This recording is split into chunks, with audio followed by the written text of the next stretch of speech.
ఆ తర్వాత వేరే సభలో చాలా ఇంపార్టెంట్ అండ్ చాలా కీలకమైన వ్యాఖ్యలు చేశారు ముఖ్యమంత్రి గారు. బీఆర్ఎస్ ను కాపాడుతుంది బీజేపీయే. ఫోన్ ట్యాపింగ్ కేసుపై సీఎం రేవంత్ రెడ్డి ఆరోపణ. రాష్ట్రానికి నిధులు రాకుండా కిషన్ రెడ్డి అడ్డుపడుతున్నారు. కమలం గులాబీ పార్టీల మధ్య చీకటి ఒప్పందం. ఎమ్మెల్సీ ఎన్నికల ప్రచార సభలో ముఖ్యమంత్రి విమర్శలు. బీసీ గణనలో తమ లెక్కలు తప్పని నిరూపిస్తే ముక్కు నేలకు రాస్తానని స్పష్టీకరణ. పనితీరు చూసి ఓట్లేయాలని పట్టభద్రులకు పిలుపు. ఎప్పటి నుంచో మేము చెప్తుంది అదే కదా. అక్కడ బీజేపీ అండ్ బీఆర్ఎస్ కలిసిపోయినాయి. బీజేపీ బీఆర్ఎస్ మధ్య మ్యాచ్ ఫిక్సింగ్ ఉండింది. అందుకనే ఈ ఎన్నికల్లో బీఆర్ఎస్ అసలు క్యాండిడేట్నే పెట్టలేదు. మరి క్యాండిడేట్ని పెట్టినంత వీక్ గా బీఆర్ఎస్ ఉందా, లేకపోతే బీజేపీ కోసమే మ్యాచ్ ఫిక్సింగ్ అయ్యి ఇద్దరు గెలవాలి, ఖచ్చితంగా బీజేపీకి 3 సీట్లు గెలవాలన్న లక్ష్యంతోనే అక్కడ బీఆర్ఎస్ అభ్యర్థిని పెట్టలేదని చాలా క్లియర్ గా కనపడుతుంది. ఎందుకంటే అంశాల వారీగా తెర వెనుక బీజేపీ బీఆర్ఎస్ కలిసిపోయినాయి. ఆ రెండు ఒకటే. కవితకు బెయిల్ వచ్చిన విషయంలో కానీ, కేటీఆర్ చాలా కేసుల నుంచి బయట ఉన్న విషయంలో కావచ్చు, కాళేశ్వరంలో జరుగుతున్న ఈ విచారణలో డిలే ఏదైతే ఉందో వీటన్నిటికి వెనక కూడా బీజేపీ ఉందన్నది 100% నిజం. అందువల్లనే బీఆర్ఎస్ పైన ఎటువంటి కేసులు ముందుకెళ్ళట్లేదు. ఇక్కడ మనకు క్లియర్ గా కనిపిస్తున్న ప్రూఫ్ ఏందయ్యా అంటే, ఎమ్మెల్సీ ఎన్నికల్లో కనీసం క్యాండిడేట్ ని పెట్టలేంత కూడా దౌర్భాగ్య స్థితిలో బీఆర్ఎస్ ఉందా? అంత నిస్సహాయంగా బీఆర్ఎస్ ఉందా? మరి అభ్యర్థులు కూడా లేరా బీఆర్ఎస్ కి? ఎందుకు పెట్టలేదు క్యాండిడేట్ ని అంటే సింపుల్, కాంగ్రెస్ నోడించాలి, బీజేపీకి 3 తెప్పించాలి. అంటే ఏం చేయాలి? బీఆర్ఎస్ తప్పుకోవాలి. అదే అప్లై చేశారు. క్లియర్ గా మనకు కనబడుతుంది కదా. ఇక్కడ చాలా రోజుల నుంచి మనం చెప్తున్నాం ఇదే పాయింట్. బీజేపీ బీఆర్ఎస్ కలిసి కుట్ర పన్నుతున్నాయి. రాష్ట్రానికి రావాల్సిన నిధుల విషయంలో కావచ్చు, రాష్ట్రంలో జరుగుతున్న అన్యాయం విషయంలో కావచ్చు, ఏదైనా సరే బీజేపీ బీఆర్ఎస్ ఒకటే. బీజేపీ బీఆర్ఎస్ కలిసిపోయి ఇక్కడ మరి కాంగ్రెస్ పార్టీ అన్న ఒక్కటిగా ఉందంటే కాంగ్రెస్ పార్టీ ఒక్కటిగా లేదు. కాంగ్రెస్ పార్టీ తెర వెనుక ఎంఐఎంతో కలిసి పనిచేస్తుంది. చివరికి పిచ్చోళం చేస్తుంది జనాలనే. ఇళ్ళు దేశంలో ఏడాదికి 2 కోట్ల ప్రభుత్వ ఉద్యోగాలు ఇస్తామని యువతను మభ్యపెట్టి కేంద్రంలో పగ్గాలు చేపట్టిన ప్రధాని నరేంద్ర మోడీ తెలంగాణలో 2 ఉద్యోగాలు ఇచ్చారు. వాటిలో ఒకటి బండి సంజయ్కి, మరొకటి కిషన్ రెడ్డికి. అదే మేము అధికారంలోకి వచ్చిన 10 నెలల్లోనే 55,123 ఉద్యోగాలు ఇచ్చామని చెప్తున్నారు. ఎక్కడికి వెళ్ళినా ఈ పాట పాడుతున్నారు ఈ మధ్యకాలంలో కాంగ్రెస్ పార్టీ వాళ్ళు. మేము 55,000 ఇచ్చాం, 55,000 ఉద్యోగాలు ఇచ్చాం, 55,000 ఉద్యోగాలు ఇచ్చామని చెప్తున్నారు. మరి నిజంగా మీరు 55,000 ఉద్యోగాలు ఇచ్చింటే బయట నిరుద్యోగులు ఎందుకు మీ మీద అంత అసంతృప్తిగా ఉన్నారు? గ్రాడ్యుయేట్ ఎమ్మెల్సీ ఎన్నికల్లో ఓడిపోయినా ఏం పర్వాలేదు, నష్టమేమి లేదు, ప్రభుత్వం ఏం పడిపోదని మీరు ఎందుకు మాట్లాడుతున్నారు? చెప్పండి. మీరు నిజంగా అన్ని 55,000 దాదాపు 56,000 ఉద్యోగాలు ఇచ్చామని చెప్తున్నారు. మీరు నిజంగా ఇచ్చారా 56,000 ఉద్యోగాలు? ఎన్ని నోటిఫికేషన్లు పడినాయి? ఎంతమందికి ఆఫర్ లెటర్స్ వచ్చినాయి? ఎంతమంది ఉద్యోగాలు చేస్తున్నారు? ఇప్పుడు ఒకటి రిలీజ్ చేయండి చూద్దాం. నిజంగా దమ్ముంటే మీకు కాంగ్రెస్ పార్టీకి. ఏడికెళ్ళా ఈ మధ్య తెగ చెప్తున్నారు మేము 55,000 ఉద్యోగాలు ఇచ్చాం, మేము 55,000 ఉద్యోగాలు ఇచ్చామని. తొక్కిచ్చారు మీరు. ఫోన్ ట్యాపింగ్ కేసులో సూత్రధారులుగా ప్రభాకర్ రావు, శ్రవణ్ రావులను కేంద్ర హోంశాఖ సహాయ మంత్రి బండి సంజయ్ దాచిపెట్టారు. వాళ్ళ ఇంట్లో పెట్టుకున్నారు. ఆయన తీసుకెళ్లి వారిని దేశానికి రప్పించాలని నేను స్వయంగా కేంద్రానికి లేఖ రాస్తే పట్టించుకొని సంజయ్ ఇక్కడేమో కేసీఆర్ను, కేటీఆర్ను ఎందుకు అరెస్ట్ చేయడం లేదని మాపై విమర్శలు చేస్తున్నారు. అమెరికాలో దాక్కున్న వాళ్లను దేశానికి రప్పిస్తే 24 గంటల్లో అరెస్ట్ చేసి జైల్లో వేస్తాం. మెదక్, నిజామాబాద్, ఆదిలాబాద్, కరీంనగర్ పట్టభద్రుల స్థానంలో ఎమ్మెల్సీ అభ్యర్థిగా నరేందర్ రెడ్డి తరపున నిజామాబాద్, మంచిర్యాల, కరీంనగర్ లో సోమవారం నిర్వహించిన ప్రచార సభలో ఆయన పాల్గొన్నారు. అసలు ఈ నరేందర్ రెడ్డి అయితే ఎక్కడా లేడు, ప్రచారంలో కూడా ఎక్కడా కనపడలేదు. అసలు నిజంగా క్యాండిడేట్ ఉన్నాడా లేదా అని కాంగ్రెస్ పార్టీ వాళ్ళే ఒక టైంలో కన్ఫ్యూజ్ అయిన పరిస్థితి ఏర్పడుతుంది ఈ నరేందర్ రెడ్డి విషయంలో. అది ముందే మేబీ సీఎంకి ఇంటెలిజెన్స్ రిపోర్ట్ రావచ్చు, వాళ్ళ సర్వేలు వాళ్ళకు ఉంటాయి కదా. ఖచ్చితంగా ఎమ్మెల్సీలో 3కి 3 మనం ఓడిపోబోతున్నామని చాలా క్లియర్ పిక్చర్ ఉన్నట్టుంది రేవంత్ రెడ్డికి. అందుకే నేను ఆయన చెప్తున్నాడు ఓడిపోయినా మాకేం నష్టం లేదు అని. సో అందుకని ఏం చేయాలి? ఇప్పుడు ఒక సింపతి రేస్ చేయాలి, ఏదో ఒక పాయింట్ రేస్ చేయాలి, ఏమైనా చెప్పాలి, జనాల్ని డైవర్ట్ చేయాలి. దానికోసం కేసీఆర్ మన రేవంత్ రెడ్డి ఎంచుకున్న ప్లాన్ ఏందయ్యా అంటే సింపుల్. ఏంటి ఆ ప్లాను? ఫోన్ ట్యాపింగ్ అంశం తెరపైకి తేవాలి, ఈ విచారణ జరగట్లేదు అంశం తెరపైకి తేవాలి, బీజేపీ బీఆర్ఎస్ కలిసిపోయిన అంశం తెరపైకి తేవాలి. ఇవన్నీ తెరపైకి తీసుకొచ్చి డైవర్ట్ చేస్తే ఏమైందంటే ఈ ఎమ్మెల్సీ ఎన్నికల్లో వాళ్ళిద్దరు కలవబట్టే ఓడిపోయావు, లేకపోతే మేము ఎరగదీసామని చెప్పుకోవడానికి ఇదొక ఫక్త్ డైవర్షన్ పాలిటిక్స్ తప్ప ఏం లేదు. నిజంగా మీరు 56,000 ఉద్యోగాలు ఇచ్చి ఉంటే, నిజంగా మీరు నిరుద్యోగులకు గ్రాడ్యుయేట్స్ కి ఏమైనా చేసి ఉంటే, నిజంగా మీరు ప్రజలకు ఏమైనా చేసి ఉంటే, ఈ రోజు వాళ్ళిద్దరు కాదు, వాళ్ళు ముగ్గురు కాదు, వాళ్ళు నలుగురు కలిసినా ఓడిపోతారు.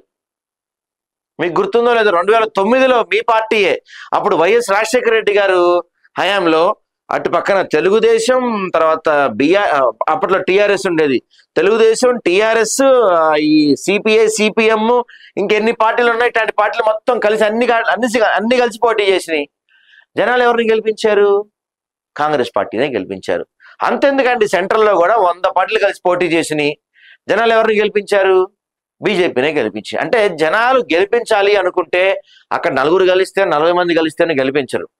మీరు ఏమన్నా చేసుంటే మిమ్మల్ని గెలిపించేటోళ్ళు.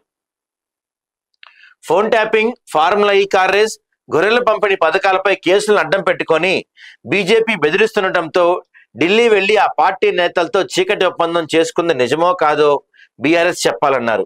కుంభకోణాలపై తాము కేసులు పెడితే మధ్యలో దూరి దస్త్రాలు తీసుకెళ్లిపోయిన ఈడీ కేటీఆర్ను ఎందుకు అరెస్ట్ చేయలేకపోతుందో వెల్లడించాలన్నారు.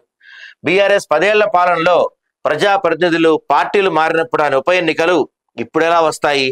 ఇప్పుడు అవే కోర్టులు, అదే స్పీకర్ వ్యవస్థ ఉన్నాయి. పట్టభద్రుల ఎమ్మెల్సీ ఎన్నికల్లో బీఆర్ఎస్ ఎందుకు పోటీ చేయటం లేదు? ఈ నెల 27 జరగనున్న ఎన్నికల్లో పట్టభద్రులైన కేసీఆర్, కేటీఆర్, హరీష్ రావు వీళ్ళు ఎవరికి ఓటేస్తారు? వాళ్ళు పట్టభద్రులే కదా, మరి వాళ్ళ పార్టీ ఇక్కడ పోటీలో లేదు. ఎవరికి ఓటేస్తారు? అసలు ఓటేస్తారా వేయరా? రాష్ట్రానికి కొత్త వైభవం తీసుకొస్తున్నారంట. బీఆర్ఎస్ నిర్లక్ష్యంతో కుప్పకూలిన రాష్ట్రానికి అభివృద్ధి పరంగా కొత్త వైభవం తీసుకొస్తున్నాం. రైతులకు 21,000 కోట్ల రుణమాఫీ చేశాం. సన్నాలకు 500 బోనస్ అమలు చేశాం. 7,625 కోట్లు రైతు భరోసాగా అందించాం. 35,000 మంది ఉపాధ్యాయులను బదిలీ చేశాం. 25,000 మందికి పదోన్నతులు ఇచ్చాం. 1వ తేదీన జీతాలు కూడా ఇస్తున్నాం. ఈ ఒక్క పాయింట్ మాత్రం నిజంగా కరెక్ట్ అండి. మనం నిన్న కొన్ని ప్రాంతాలకు గ్రౌండ్ లెవెల్లో తిరిగి వచ్చాం, టీచర్ల వాళ్ళని కలిసి వచ్చాం కొంతమందిని.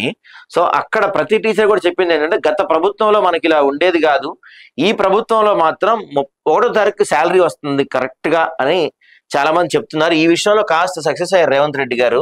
ఇక 65 ఐటీఐలను ఏటీసీలుగా ఉన్నతీకరించాం.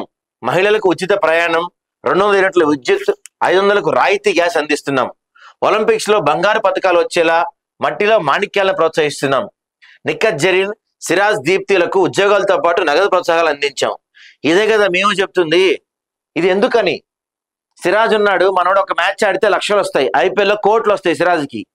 అట్లాంటి సిరాజ్కి ఎందుకు డబ్బులు ఇవ్వాలి? మీరు ఎందుకు జాబులు ఇవ్వాలి? సరే జాబ్ ఇచ్చారంటే ఏదో అనుకోవచ్చు, డీజీపీ పోస్ట్ ఇచ్చేస్తారా?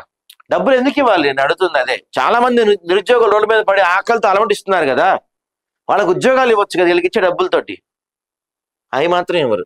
దేశంలోని పెద్ద బీసీ నరేంద్ర మోడీ అని, చిన్న బీసీ బండి సంజయ్ అని ప్రకటించుకునే బీజేపీ బీసీ రిజర్వేషన్లు ఎందుకు చేయలేదో, మాలో నిజాయితీ ఉండటంతోనే 100 ఏళ్లుగా అపరిష్కృతంగా ఉన్న కులగణన సమస్యను ఏడాదిలోనే పరిష్కరించాం.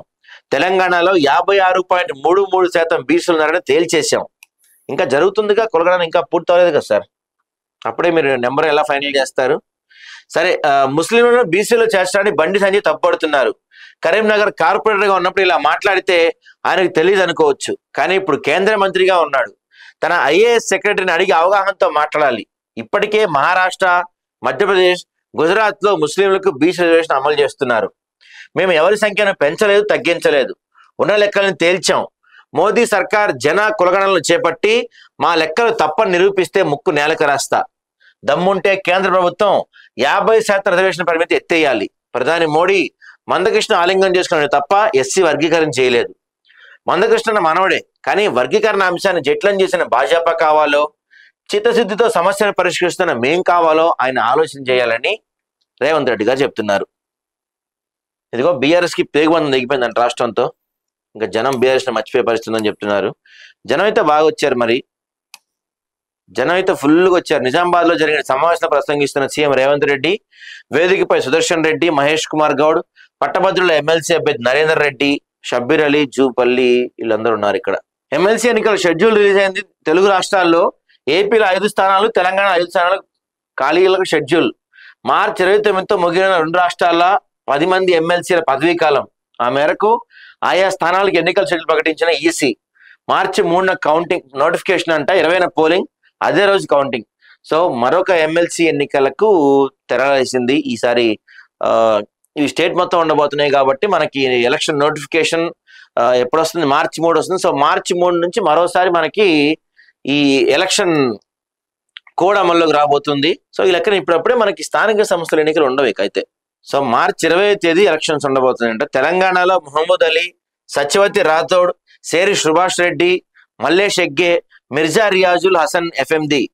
ఏపీలో కృష్ణమూర్తి, దువ్వారపు రామారావు, పరుచూరి అశోక్ బాబు, బి తిరుమల నాయుడు, యనమల రామకృష్ణ పదవీ కాలం మార్చి 29తో ముగియనుంది. ఈ నేపథ్యంలో ఆయా స్థానాలకు ఎన్నికలకు ఈసీ షెడ్యూల్ ప్రకటించింది. షెడ్యూల్ ప్రకారం మార్చి 3 నోటిఫికేషన్ ఉంటుంది. 10వ తేదీ వరకు నామినేషన్ స్వీకరిస్తారు. 11 నామినేషన్ స్క్రూటినీ ఉంటుంది. 13లో విత్డ్రా చేసుకోవచ్చు. ఇక మార్చి 20వ తేదీన ఉదయం 9 గంటల నుంచి 4 గంటల వరకు ఎన్నికలు నిర్వహిస్తారు. అదే రోజున సాయంత్రం 5 గంటలకు కౌంటింగ్ చేపడతారు. మార్చి 24వ తేదీలో మొత్తం ఎన్నికల ప్రక్రియ పూర్తి కాబోతుంది. సో ఎలక్షన్ నోటిఫికేషన్ వచ్చింది. మరోసారి ఎలక్షన్ కోడ్ అమల్లో ఉండబోతుంది అయితే మనకి మార్చి 3 నుంచి మళ్ళీ.